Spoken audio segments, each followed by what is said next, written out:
things up with the B-Nights because Nancy said that she's waiting for the right time to talk to you. Will you be more open to probably run in the future?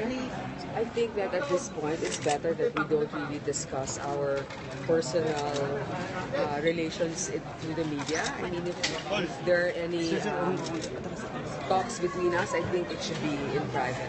Okay, ma'am. And then are further discussions with Senator Cheese Escudero still ongoing?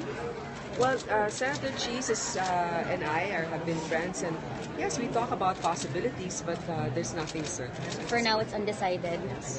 Were you offered by the LP to join the party? No, there was no such offer from the president yesterday, if you're referring to that. From the meeting, it was just discussing about what he would like to see continued after 2016. Would you need to be a member of LP if you're going to run? He didn't make any stipulation that you need to be a member, but neither did I also say that I kept my position that I maintain to be an independent candidate. You're not willing to join the party? No, I think that our countrymen will appreciate it more if you maintain your independence. At this point, I think it's too politically expedient just for an upcoming election to swear into a particular political party. But you mentioned lack of machinery. Majority of the LP is open to non-LP members. Are you still willing to talk with the LP or to the I don't think I'm in that position. I think that they should decide, obviously, for themselves. If then they're not open to a non-LP member, that's their policy. Pero it's non-negotiable yung Meron? Kasi may mga ibang bagay na talagang kailangan panindigan natin. At sa tingin ko naman, ang iisipin natin kung anong makakabuti sa ating mga kababayan. I feel that my independence has allowed me also to make certain decisions without having to be constrained to a particular party.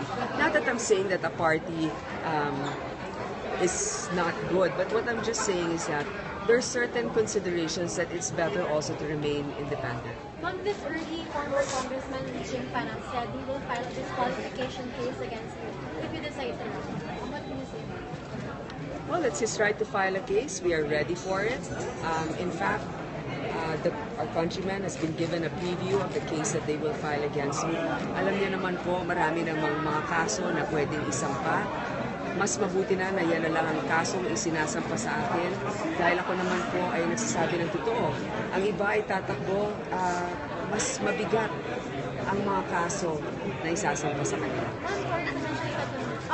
Si Paras po and Congressman Tito Atienza is saying parang masyado rin kayo ambitious. You should yourself parang tuwan na before considering running for the president. Siguro para sa kanila, ang isang taong katulad ko na abandoned ay walang karapatan na mag-ambisyon. Ako naman, ang ambisyon ay hindi para magkaroon ng kapangyarihan.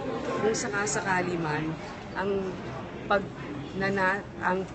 gusto ko na magkaroon ng pribilehiyo na manilbihan sa ating mga kababayan. Sa paraan na yon ay ang iniisip ko at hindi para magkaroon na kung ano-anong benepisyo. You mentioned machinery and money.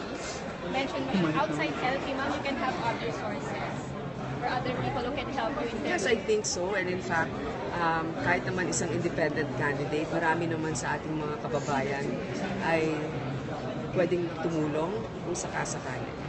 Given the possible resources, if ever in the future, would you reconsider to run if ever? Given the what? Given the money, for example, the proper resources, can you consider? Alam niyo po, yung pagtaas sa survey o yung dami ng pera ay hindi lamang determinasyon para tumakbo. Unang-una, meron ka bang magandang plataforma na sa tingin mo makakatulong sa mga mahihirap nating kababayan at sa lahat? At pangalawa, kung meron ka bang kakayanan, lahat naman yun ay tinitimbang. Ma'am, masapan ng investigation, kamusta? Ano pong status? Yung mamasapan ng incident ay tungkol sa facts and findings.